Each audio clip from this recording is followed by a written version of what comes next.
मैं भारत को भारतीयता की मान्यता के आधार पर फिर से खड़ा करना चाहता हूं, उस काम में लगा हूं। ये पूछ सकते हैं आप, ताक कभी पीने का, दूध कभी पीने का?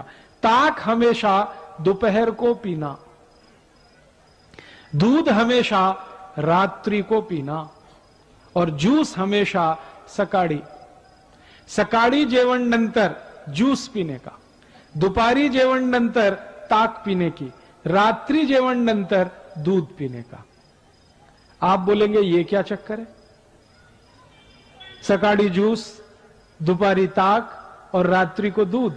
बात ऐसी है, हम जो भी कुछ पीते और खाते हैं, हमारे पोट में उसको हजम करने के लिए, पाचन करने के लिए कुछ रस की जरूरत पड़ती है, जिसको अंग्रेजी भाषा में एंजाइम्स कहते हैं। वो रस हमारे पोट में समय समय पर उत्पन्न होते हैं। ताक को पचाने के लिए, दही को पचाने के लिए जो रस चाहिए वो दोपहर को ही पोट में आता है ज्यादा। दूध को पचाने के लिए जो पाचक रस की जरूरत है वो सूर्यास्त के बाद ही पोट में पैदा होता है ज्यादा। और जूस को पचाने के लिए जिस पाचक रस की जरूरत है वो सकाळी सबसे जास्ती होता है। इसलिए नियम बना दिया गया, सकाळी जेवण नंतर जूस, दुपारी जेवण नंतर ताक, रात्रि जेवण नंतर दूध। समझ गए? अब आप ये, बहुत सारी आई और ताई यहां जो बैठी है वो ये कहेगी, हम तो हमारे बच्चों को सुबह सुबह दूध पिला के स्कूल भेजते हैं। आयुर्वेद कहता है कि सुबह का समय दूध पीने के लिए अच्छा नहीं है। सबसे अच्छा समय दूध पीने का है वो शाम को है। तो आप क्या पिलाएं सुबह सुबह बच्चों को? जूस पिलाइए, संतरे का रस पिलाइए, मौसमी का पिलाइए, द्राक्षी का पिलाइए, टमाटर का पिलाइए, गाजर का पिलाइए। कुछ नहीं है तो नींबू की शिकंजी ही पिला दीजिए, सबसे सस्ता। और जितने दिन ऊस खाने को मिलता है, जितने दिन, 3 महीने 4 महीने, तो सकाळी ऊस का रस जरूर पीने का, नाश्ता नंतर, जेवण नंतर। आप बोलेंगे इसमें क्या है? ये जो ऊस का रस है ये अद्भुत है। इसकी सबसे बड़ी विशेषता है कि इसमें भरपूर मात्रा में कैल्शियम है। और हमारे शरीर की ये जो हड्डियां होती हैं, इनको बनाने के लिए कैल्शियम सबसे जास्ती उपयोग में आता है। और जूस जो है, ऊस का रस, उसमें सबसे जास्ती कैल्शियम। फिर दूसरे नंबर पे सबसे जास्ती फास्फोरस है। कैल्शियम और फास्फोरस अगर किसी किसी रस में है तो वो तो सबसे अद्भुत है। इसलिए ऊस का रस जितने दिन मिले जरूर पीना। क्या क्या फायदा होगा? हड्डियां मजबूत होंगी, शरीर में चुस्ती फुर्ती रहेगी, ताकत बहुत ज्यादा आएगी। और मैं आपको 1-2 माहिती देता हूं। जो ऊस का रस पी सकते हैं सुबह सुबह, उनको जिंदगी में कभी भी काविड़ रोग नहीं हो सकता। काविड़, काविड़ समझते हैं मराठी में? जॉन्डिस, आंखें पीली पीली हो जाती हैं, लघवी एकदम पीली आने लगती है, शरीर टूट जाता है, बिस्तर पे लेटना पड़ जाता है। और काविड़ की दुनिया में औषध नहीं है। एलोपैथी के किसी भी डॉक्टर से पूछेंगे, वो कहेगा काविड़ की औषध नहीं है, ये तो अपने आप ही ठीक होता है। डॉक्टर कहेगा आराम करो 20 दिवस, 25 दिवस, 30 दिवस। लेकिन इस काविड़ को होने नहीं देना, इसकी सबसे बड़ी ताकत है ऊस के रस में। तो ऊस का रस पिए, सुबह सुबह बहुत अच्छा होता है। और मैं इसलिए भी कह रहा हूं ऊस का रस पीने को कि सारे के सारे भारतीय नागरिक रोज सकाळी 1 गिलास ऊस का रस पिए, तो भारत के जो शेतकरी ऊस उत्पन्न करते हैं वो सब श्रीमंत और कोटिपति हो जाए। आप बोलेंगे वो कैसे? अभी क्या होता है, जो शेतकरी ऊस उत्पन्न करते हैं वो सारा ऊस साकर कारखाने में जाता है। साकर कारखाना चलाने वाला तो कोटिपति और श्रीमंत हो जाता है, शेतकरी वहीं का वहीं रोडपति रह जाता है। मैंने संपूर्ण भारत का 3 बार प्रवास किया है, उत्तर, दक्षिण, पूरब, पश्चिम। जो भी शेतकरी ऊस उत्पन्न करते हैं सब गरीब हैं, रोडपति हैं। लेकिन उनके ऊस को साखर बनाने वाले जो श्रीमंत हैं और कोटिपति हैं, कारखाने के मालिक, वो सब उद्योगपति हैं। ये चक्कर क्या है? चक्कर बड़ा सीधा है। ऊस का भाव बहुत कम है, साखर का भाव बहुत जास्ती है। ऊस पैदा करने वाले शेतकरी को भाव कम ही है, लेकिन साखर बनाने वाले श्रीमंत को भाव सबसे जास्ती है। तो मेरा तो यह कहना है कि ऊस में से साखर बने, एक भी शेतकरी श्रीमंत नहीं हो सकता। अगर इसी ऊस का रस बिकने लगे और सारे भारतवासी पीने लगे, तो ऊस उत्पन्न करने वाला हर एक शेतकरी श्रीमंत होता है। और एक फायदा होता है, अगर ऊस का रस पिए ना, तो नपुंसकता की बीमारी कभी नहीं आती। मैं आपको एक छोटी सी माहिती देता हूं। अगर आपके घर में ऐसे कोई पति पत्नी हैं जिनका विवाह हो गया लेकिन बच्चे उत्पन्न नहीं हो रहे, कभी किसी को भी हो सकती है, स्त्री में भी हो सकती है, पुरुष में भी हो सकती है, ऐसे किसी भी पति पत्नी को कहिए कि अगर बच्चा चाहिए तो ऊस का रस पियो। और क्या डालकर पियो? चूना डालकर पियो। चूना देखा है पान में जो लगाते हैं, वो चूना 1 ग्राम 1 गिलास ऊस के रस में मिला के 3-4 महीने से 5-6 महीने तक कोई भी पी ले, बड़े आराम से बच्चा हो जाएगा।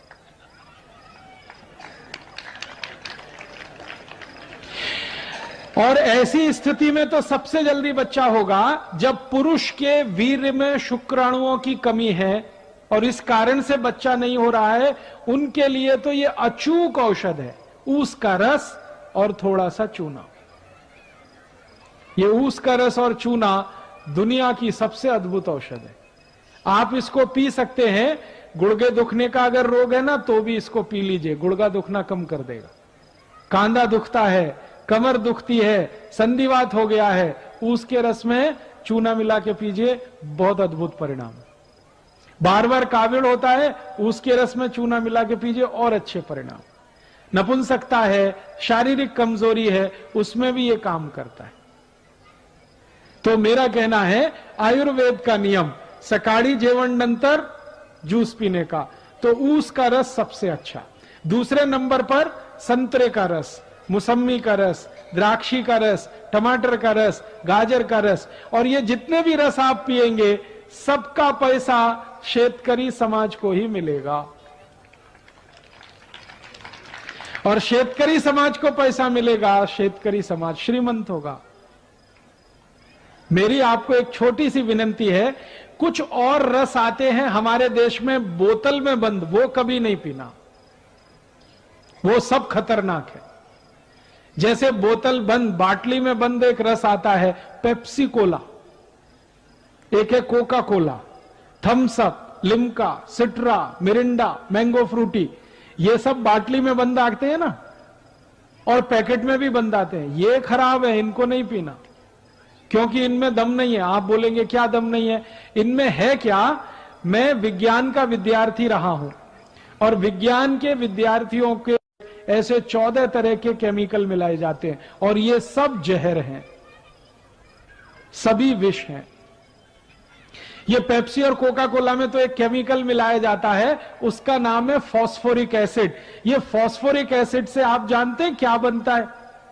संडास साफ करने वाला हार्पिक। आपने टीवी जाहिरात देखा? हार्पिक, वो संडास पात्र पे डालो, 2 मिनट में फ्लश करो, झकाझक सफेद कर देता है। वो कैसे कर देता है? उसमें एसिड मिलाया हुआ है जिसको तेजाब कहते हैं, और उसका नाम है फॉस्फोरिक एसिड। वही एसिड पेप्सी कोका कोला में भी मिलाया जाता है। तो एक बार मैंने सोचा कि हार्पिक से अगर संडास साफ हो सकता है तो पेप्सी से भी होना चाहिए, क्योंकि दोनों में एसिड है। तो मैंने मेरे घर में करके देखा। मैंने मेरे घर में क्या किया, 1 महीने तक संडास साफ नहीं किया, खूब गंदा हो गया, एकदम पीला पीला कचरा जमा हो गया उसमें। फिर मैं पेप्सी और कोका कोला की बाटली लेके आया और संडास पात्र पे गिराया, और 2 मिनट के बाद पानी से फ्लश किया, संडास पात्र झक्काझक सफेद, एकदम व्हाइट एंड व्हाइट, एकदम नीट एंड क्लीन। वो दिन से मैंने एक जाहिरात शुरू किया है, ठंडा मतलब टॉयलेट क्लीनर। ठंडा मतलब कोका कोला नहीं है, ठंडा मतलब टॉयलेट क्लीनर। अब मुझे बड़ा दुख होता है कि पढ़े लिखे श्रीमंत लोग ये टॉयलेट क्लीनर गटागट पीते रहते हैं। जास्ती एजुकेटेड जास्ती पीते रहते हैं। Engineer, doctor, chartered accountant, manager, professor सब संडास साफ करने वाला पानी पी रहे। किसी के लग्न प्रसंग में जाते हैं ना तो फोकट में मिलता है तो 2-2, 3-3 बाटली गटकते। और पीने वाले घर में अकेले नहीं पीते, कोई मेहमान आ गया उसको भी पिलाते। एक तरफ कहते हैं अतिथि देवता होता है, देवताओं को इस संडास साफ करने का पानी पिलाते रहते। और कुछ अतिथि अपने घर में ऐसे आते हैं जो कहते हैं ठंडा लाओ, माने हमको संडास साफ करने का पानी पिलाओ। मेरी आपको हाथ जोड़कर विनती है, ये Pepsi, Coke, Thums Up, Limca, Citra नहीं पीना, क्योंकि इसमें एसिड है। वो एसिड पेट को जलाता है, एसिडिटी पैदा करता है। और सबसे तकलीफ की बात पता है क्या है? कि आप बाटली खरीदते हैं वो 10-12 रुपए की आती है, कारखाने में सिर्फ 70 पैसे की बनती है, वो 12 रुपए में आप खरीदते हैं। और ये पेप्सी, कोका कोला की बाटली विदेशी कंपनी की है, अमेरिका की कंपनी की है, वो भारत की नहीं है। तो आप अगर 12 रुपए की बाटली खरीदें, 70 पैसा खर्चा होता है, 11 रुपए 30 पैसे मुनाफा होता है परदेशी कंपनी को। उसमें से वो 1 रुपए 1.5 रुपए टैक्स का देके, फिर दुकानदार को 1-8 रुपए देके एक बाटली पर लगभग 8 से 8.5 रुपए कमा के अमेरिका ले जाते हैं। अगर एक बाटली पेप्सी कोला किसी ने पिया, 8 रुपए भारत देश का अमेरिका को दिया।